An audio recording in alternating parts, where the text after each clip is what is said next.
In the final weeks leading up to the U.S. presidential election, Republican nominee Donald Trump has spent millions on this ad campaign. Kamala is for they, them.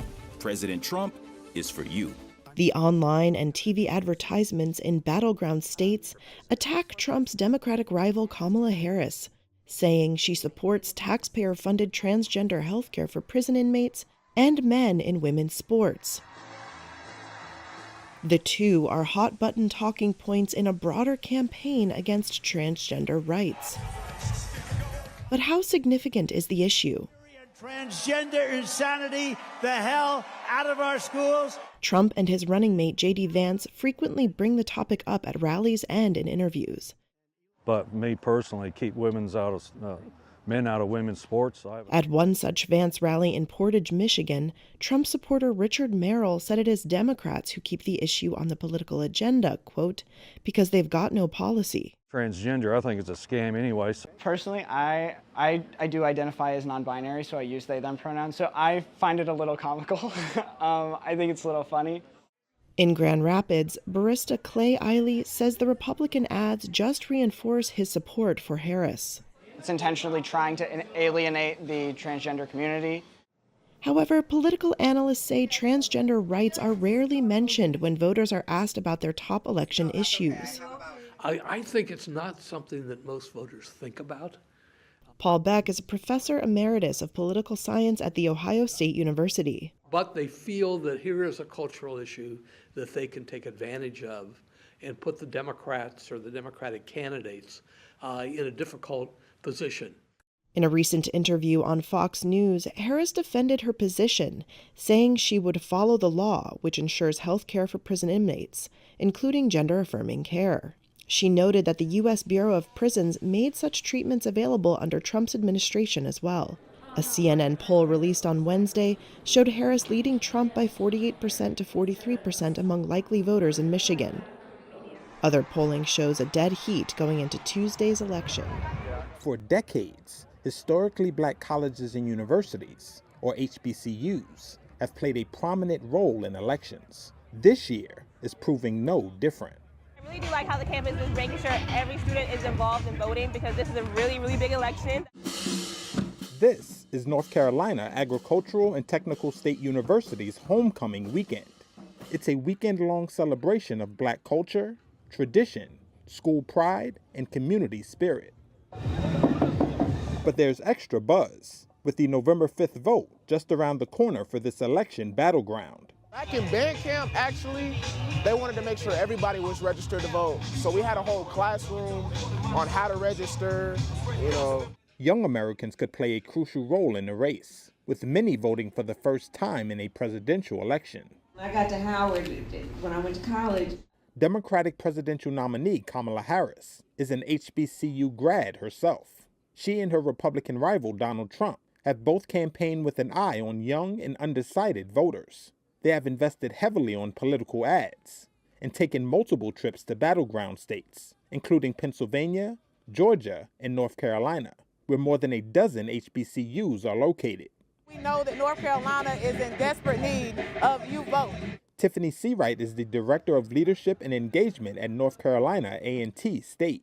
We are pushing early vote, we are pushing the youth vote, we are pushing them to vote no matter where they are. In this moment, to see students actually start to stand up again, we've seen a turnaround towards the better. While Harris has received strong support among young black women, Trump has reportedly gained traction among black men, a stat some Democratic strategists say has been exaggerated. A recent NAACP survey found from August to October, the percentage of black men under 50 likely to vote for Trump fell from 27 to 21%. We had Barack Obama, the first black president, and it's time for a woman to take leadership. It's time. I think it's time.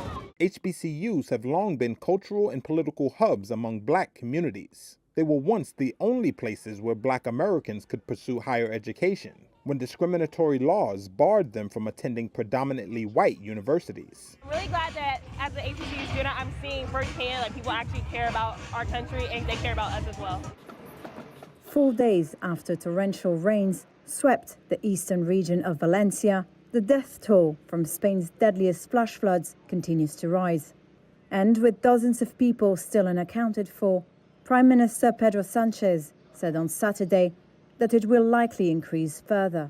La situación que estamos viviendo es trágica. The situation we are living in is tragic. It is dramatic. We are almost certainly talking about the most serious flooding our continent has seen so far this century. And I am aware that the response that is being given is not enough. Sanchez said the number of people killed has now passed 209. That was the number killed in floods in Romania in 1970. Spain's tragedy is now Europe's worst flood-related disaster, since at least 500 people died in Portugal in 1967.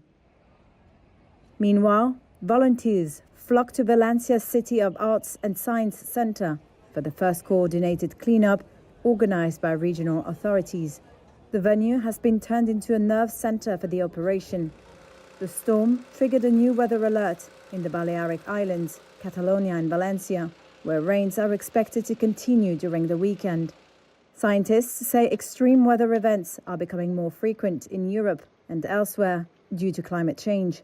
Meteorologists think the warming of the Mediterranean, which increases water evaporation, plays a key role in making torrential rains more severe. A Moldovan security official accused Russia on Sunday of massive interference as voters cast their ballots in a tight presidential race. It's a runoff election that could see Moscow claw back influence in a country drawing closer to the European Union. Pro-Western incumbent Maia Sandu spoke of defending the country's sovereignty after voting in the capital, Chisinau.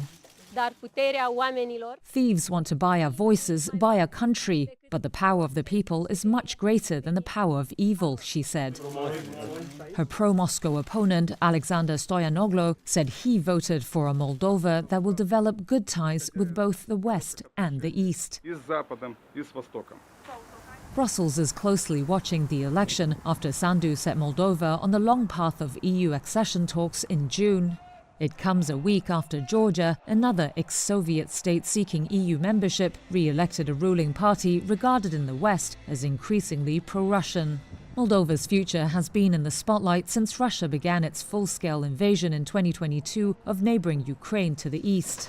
On Sunday, Sandu's national security advisor Stanislav Secrieru wrote on social media accusing Moscow of interfering in the election, warning it was, quote, an effort with high potential to distort the outcome. Secrieru cited reports of Moldovans being transported to vote in an organized and illegal way from a pro-Moscow breakaway region where Russia has soldiers stationed as peacekeepers. There was no immediate comment from Moscow, which has denied past allegations of meddling. The Moldova government has also accused Ilan Shor, a fugitive oligarch living in Russia, of spending millions of dollars to pay off voters to oppose Sandu. It's said the meddling affected the election's first-round results on October 20th. Shor has denied wrongdoing. A suspected leak of classified Gaza documents involving an aide to Israeli Prime Minister Benjamin Netanyahu is jolting Israeli politics and leading to outrage for the families of hostages held by Hamas. A court ruling partially lifting a gag order has provided an initial glimpse of the case, which the court said had compromised security sources and may have harmed Israel's efforts to release the hostages. On Friday, the magistrate's court confirmed that a number of suspects had been arrested as part of a probe into a suspected, quote, security breach caused by the illegal provision of classified information.